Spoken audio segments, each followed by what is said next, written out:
16절에서 20절 말씀입니다. 마가복음 15장 16절에서 20절 말씀을 한 절씩 교독하겠습니다. 군인들이 예수를 끌고 브라이도리온이라는 뜰 안으로 들어가서 온 군대를 모으고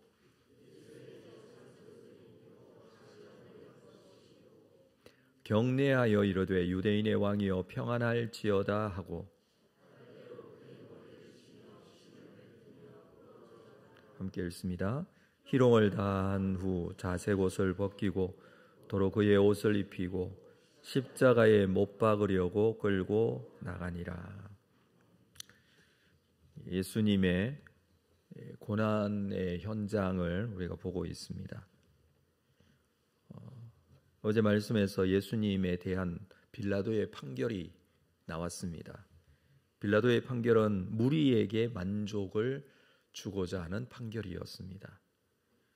이 판결을 빌라도는 스스로 잘했다고 생각을 했을 것입니다. 아마 밀란이 일어나면 골치 아픈데 밀란을 막는 판결이 되었다라고 여겼을 것입니다. 물론 그 과정에서 빌라도도 고민스러웠고 죄 없는 자에게 십자가형을 언도한다는 게 탐탁지 않았습니다. 그러나 결정적인 순간 그는 무리에게 만족을 주고자 하는 결정을 한 것입니다. 이 결정이 나오자 군인들이 형 집행을 진행했습니다. 오늘 본문은 그 내용을 기록을 하고 있는데 16절에 보면 군인들이 예수를 걸고 브라이도리온이라는 뜰 안으로 들어가서 온 군대를 모으고 군인들은 예수님을 브라이도리온이라는 뜰 안으로 끌고 갔다라고 합니다. 이 브라이도리온은 라틴어인데 유대인들이 사용하는 용어가 아니라 로마 군대가 사용하는 용어입니다. 로마 부대의 본부 혹은 사령부가 있는 곳, 그게 브라이도리온입니다. 여기서 총독이 공식적으로 머무는 관정을 의미합니다. 다른 본문에서 이 단어를 어떻게 번역을 했냐 하면 마태복음이나 요한복음에서는 그냥 관정이라고 그렇게 번역을 하고 있습니다. 그리고 이 단어가 사도행전에서도 나오는데 사도행전 23장에 이 바울이 예루살렘에서 체포되죠. 그리고 이 총독에게로 잡혀가는데 그곳에 갇혀 있게 되었는데 그 브라이도리온이라는 단어를 헤롯궁이라고 그렇게 번역을 했습니다. 빌립보에서는 바울이 로마 감옥에 갇혀 있었는데 이 똑같은 단어를 시위대라고 번역을 또 해놓았습니다. 그러니까 이것은 어떤 특정한 장소라기보다는 로마 군대의 사령부를 의미하는 그런 단어인 것이죠. 그냥 마가복음에서는 그냥 브라이도리온이라고 그냥 그렇게 기록을 했습니다. 지금 브라이도리온으로 사용하고 있는 예루살렘에서 총독의 관저가 어디인지에 대해서는 논란이 굉장히 많습니다. 주로 세 군데를 후보로 생각해서 얘기들을 하는데 첫 번째는 안토니오 요새. 이 안토니오 요새는 성전 서쪽에 이 로마의 군대가 머무를 수 있는 장소가 있었습니다. 성전에서 하도 여러 가지 문제들이 발생하여 그곳을 바로 내려다볼 수 있도록 안토니아 요새를 높게 지어서 그곳에 이 군대의 요새로 사용을 하는 곳이죠. 군대가 주둔을 하는 곳인데 이곳에서 골고다까지 가는 십자가의 길, 지금도 현지에 가보면 그 십자가의 길을 따라가 보면 그 시작점이 이 안토니아 요새가 있는 장소입니다. 그래서 그곳이 아닐까 이렇게 생각을 합니다마는 군대가 주둔하는 곳에 총독의 관저가 있다는 것은 좀 연결이 되지 않습니다. 군대가 주둔하는 곳에 총독이 머물기에는 불편한 것이 굉장히 많다는 것이죠. 두 번째 생각하는 것은 헤롯 대왕의 옛 궁전입니다. 헤롯 대왕이 죽고 난 이후에 로마는 이스라엘의 유대 지역과 사마리아 지역을 직접 로마가 관할하기 위해 총독이 다스리게 했습니다. 총독은 보통 지중해 연안에 있는 가이사랴에 머물고 있습니다. 절기 때가 되면 군대를 이끌고 예루살렘에 오게 되는데 이미 지어져 있는 헤롯 궁을 총독의 관저로 사용할 수 있습니다. 보통 이 정복자들은 그 나라의 왕이 사용하는 궁전을 이렇게 많이 사용을 했습니다. 그리고 세 번째는 하스모니안 궁전을 사용했을 가능성도 있습니다. 어딘지 정확하지는 않지만 총독의 관정으로 끌고 갔다 이렇게 본문을 볼 수 있고요. 중요한 것은 예수님께서 십자가를 지시고 출발한 장소는 안토니오 요새가 있는 그 장소였다라는 것을 아울러서 브라이도리온이 안토니오 요새이든지 헤롯 대왕의 궁전이든지 하스모니안 궁전이든지 간에 이쪽으로 다시 끌려와서 십자가를 졌다라고 볼 수 있습니다.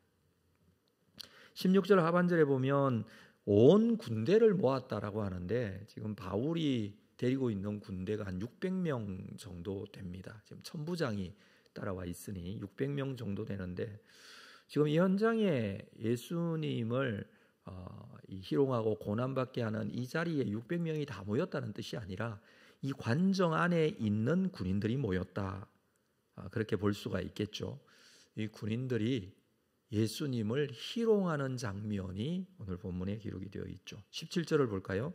예수께서 예수에게 자색 옷을 입히고 가시관을 엮어 씌우고 경례하여 이르되 유대인의 왕이여 평안할지어다 하고 갈대로 그의 머리를 치며 침을 뱉으며 꿇어 절하더라.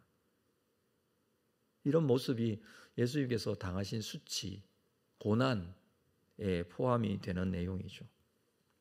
자색 옷을 입혔다라는 것은 로마 군인들이나 또 관료들이 입는 붉은색 망토를 말합니다. 마태복음에서는 옷을 벗기고 홍포를 입혔다, 홍포라고 그렇게 기록을 하고 있습니다. 물론 여기서 자색 옷과는 완전히 다른 단어를 쓰고 있지만 같은 의미입니다. 그리고 가시관을 엮어 씌웁니다. 이 가시관은 로마 황제가 쓰는 왕관을 흉내낸 것이죠.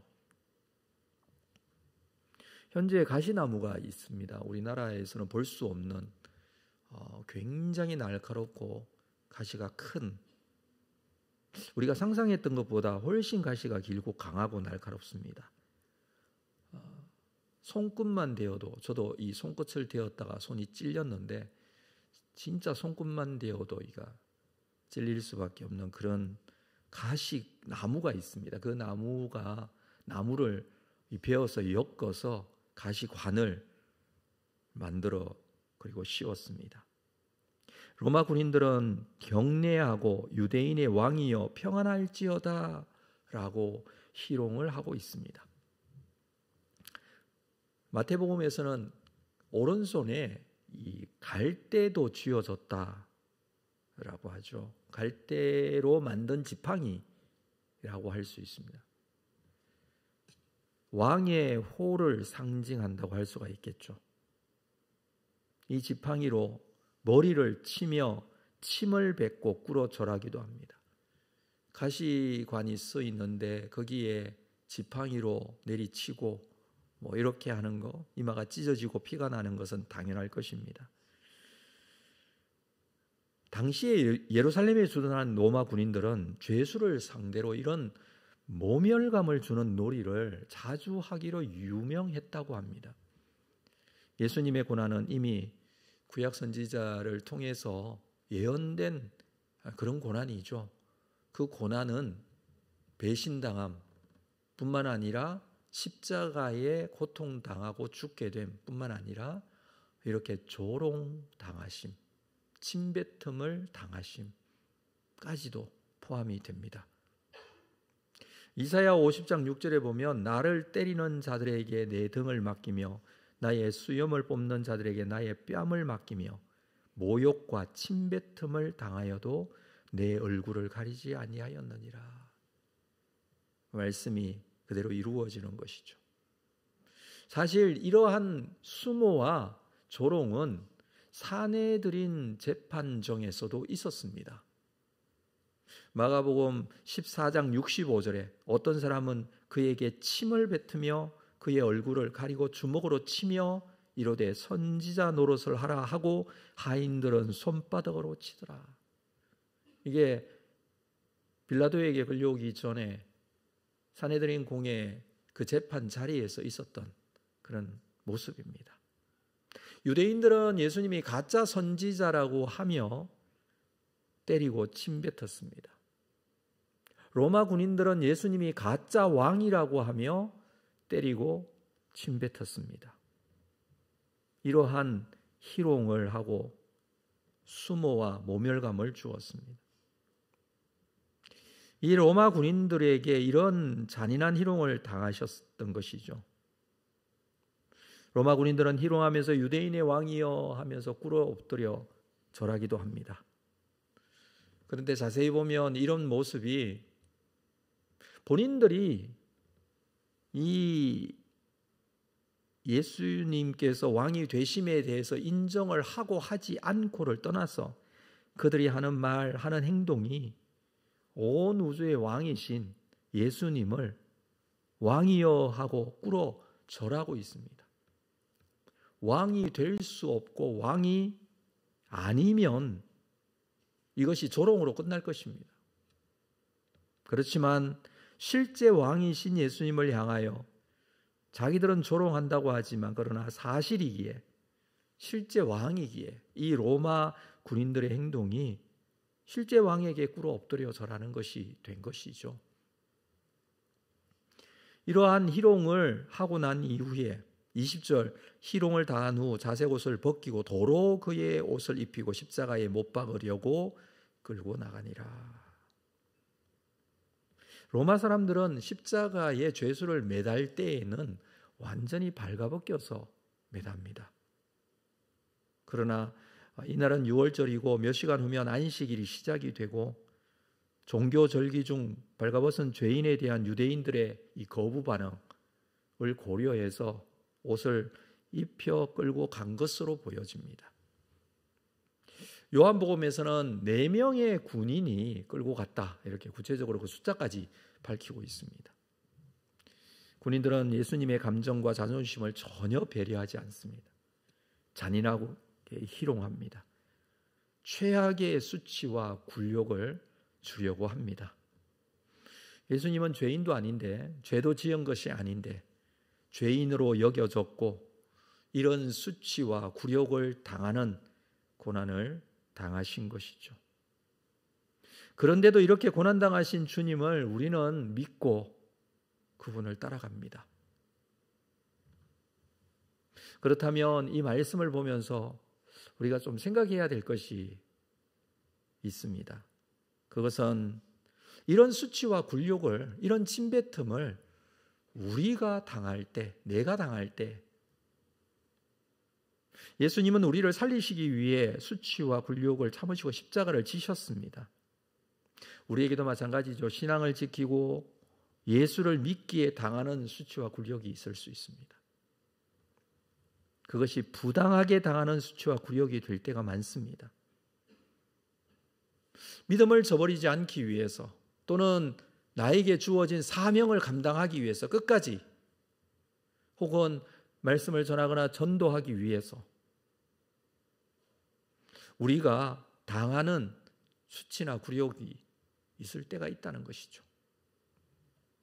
주님이 당하신 이 고난이 인류를 살리고 생명의 역사로 하나님께서 오히려 그것을 기쁘게 사용하셨습니다.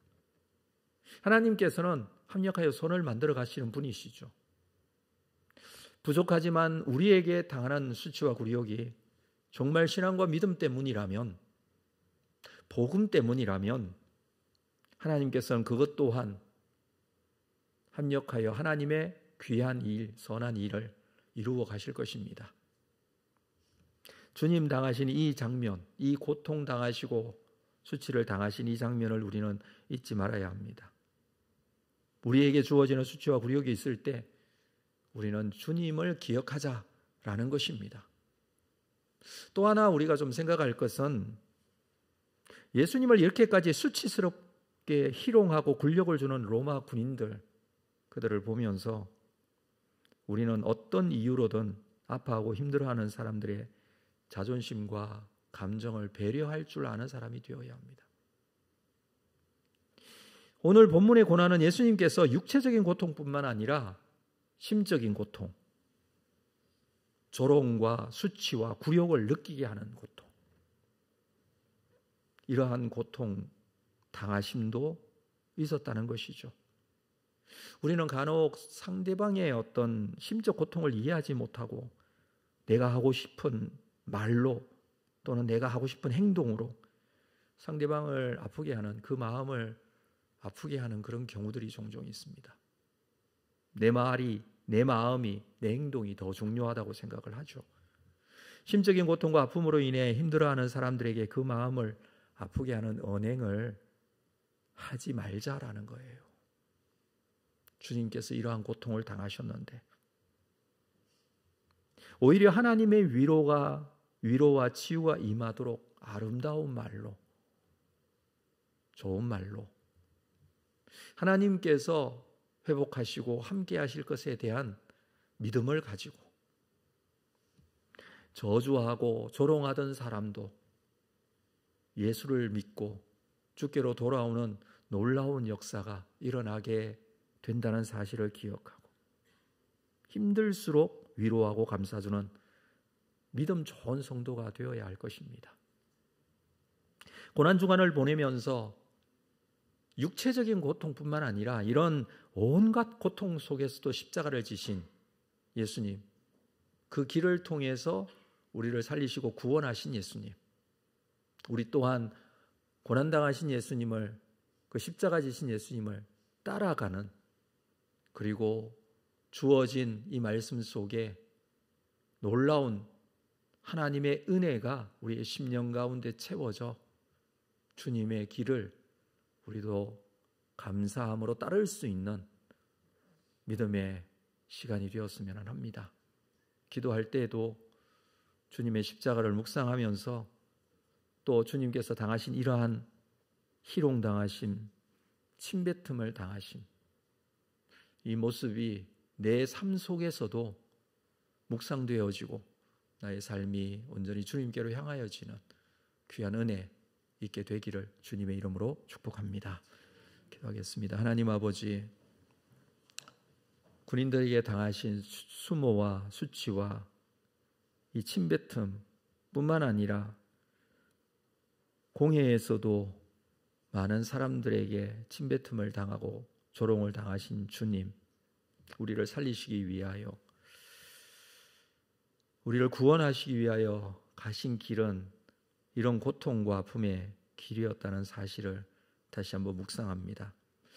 우리의 마음속에 담고 우리의 삶은 이런 길을, 주님 가신 길을 우리도 순종하며 따를 때에 주께서 놀라운 생명의 역사로 나타나게 하실 줄로 믿습니다. 우리 주변에는 이런 고통을 당하는 이들이 있다면 위로하고 감싸줄 수 있는 믿음의 사람이 되기를 원합니다. 내 삶이 변화되어지고 새롭게 되어져 고난당하신 주님, 그 주님을 따르며 순종하는 삶 속에 하나님의 놀라운 은혜와 역사가 경험되어질 수 있도록 우리의 삶을 주장하시고 인도하여 주옵소서. 예수님의 이름으로 기도합니다.